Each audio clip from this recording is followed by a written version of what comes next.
Okay, so there was a day on the set of Titanic where some fucking hero put PCP in the lobster chowder and everyone tripped their asses off for an entire day. That's one of my favorite stories. Not just because catering with lobster chowder helps explain why Titanic went so ludicrously over budget, but because I like to imagine that they shot some scenes while tripping on PCP, and those scenes are in the movie, and that's it, that's my whole fantasy. It comforts me while I'm trying to sleep. See, I have this theory that this type of thing happens all the time. Like they'll be shooting a movie and everyone will do a load of drugs, but no one will notice because they're all on drugs, and then it ends up in the theater, and we think it's how people act because movies are where we learn what real life is like. If that's not happening, then how do you explain that scene with the archaeologist in Jurassic Park? When you think of wacky characters in Jurassic Park, your mind probably jumps to Jeff Goldblum and his pontifications about math and poop and trying to throw one up inside Laura Dern. But I think the real weirdo in Jurassic Park is Juanito Restaño, a character whose name I had to look up on Wikipedia. He's the archaeologist who runs the amber mine in South America and describes Alan Grant's work ethic like a brothel owner describing the talents of a terrifying gigolo. Because Grant's like me. He's a digger. There's no lead up to that inflection. He talks like a totally normal dude until he wraps his mitts around that million-year-old mosquito and starts getting throaty. Due to the magic of editing, we don't see Gennaro's reaction, but we can imagine that as soon as Restaño says, he's a digger, Gennaro says, dude, are you gonna try and that mosquito? Anyway, I think this might be a Spielberg thing because we're going to see more of him on this list. Not immediately. First, we're gonna talk about the moment we meet Tank in The Matrix. The characters in The Matrix all have a very specific way they deliver dialogue. They all sound like they're trying to talk dirty to a girl on the phone, but their parents are downstairs and they're also super high and have no concept of how loud their voice is and are really overestimating how well sound carries in this. This is a universal experience, right? I'm painting a clear picture for you? Yes, Mr. Reinhardt, perfectly clear. Good. Well, they even managed to whisper in clubs, which is, not possible. I think the actors were specifically told to do this because when Marcus Chong tries to play Tank as enthusiastic, you can see the struggle between his orders and the pound of ecstasy he just snorted. The result is my favorite scene in the movie. I gotta tell you, I'm fairly excited to see what you're capable of. If Morpheus is right, no. We're not supposed to talk about this. But if you are, it's a very exciting time. If you are, it's a very exciting time. We got a lot to do. We gotta get to it. There's a lot to do. Let's get to it. While Marcus is making the face of a man trying to read a stripper's crotch tattoo, Keanu is busy doing guy in your econ class who's still high from last night. And speaking of being high, at night, there's that weird scene in Superman when Lois reads a poem to him in her head. No one thinks the original Superman movies are overly serious. Lex Luthor, ruler of Australia.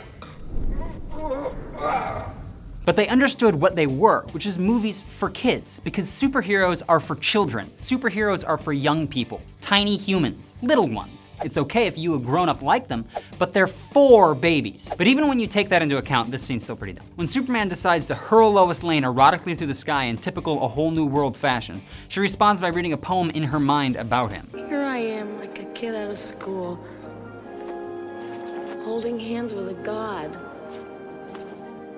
I'm a fool. It was originally written as lyrics by Maureen McGovern, and when she sings it, it sounds like this. But director Richard Donner decided to just have Margot Kidder read the lyrics as a spoken word performance. That was a bad decision. You can fly. You belong in the sky. You and I. Pick a rhyme scheme, Margot. Every side character in Minority Report is a lunatic. Minority Report is about a dystopian future where everyone who doesn't work in law enforcement is completely insane. In the land of the blind, the one-eyed man is king. Inside the precog who predicted it.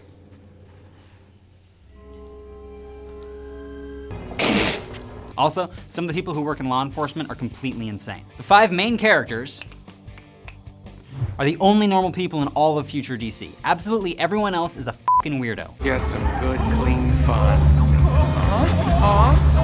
I can't tell if this is supposed to be a side effect of pre-crime or if, since this movie came out in 2002, Spielberg just resents the fact that the kids would rather go see a stupid boat movie instead of his dinosaur masterpiece. The worst scene in Star Wars is in the original trilogy. Remember all those terrible scenes in the Star Wars prequels full of awkward pauses and dialogue that sounded like it was being revised while it was being written? You're so beautiful.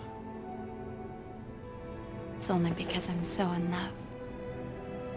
No. No, it's because I'm so in love with you. So love has blinded you?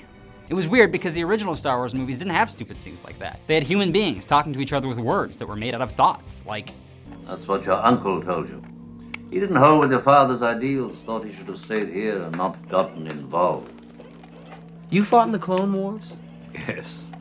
I was once a Jedi Knight, the same as your father. See? Reactions, emotions, genuine feeling. It even got more complicated later on with this one. You want me to stay because of the way you feel about me? Yes, you're a great help to us. You're a natural leader. No, that's not it. Come on. Come on. You're imagining things. Am I? Then why are you following me?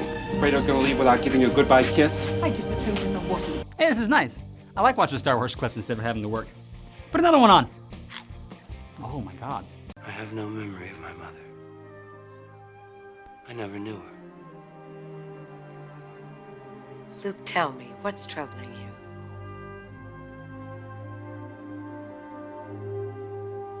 Vader's here. Now, on this moon. Oh no. How do you know? I felt his presence.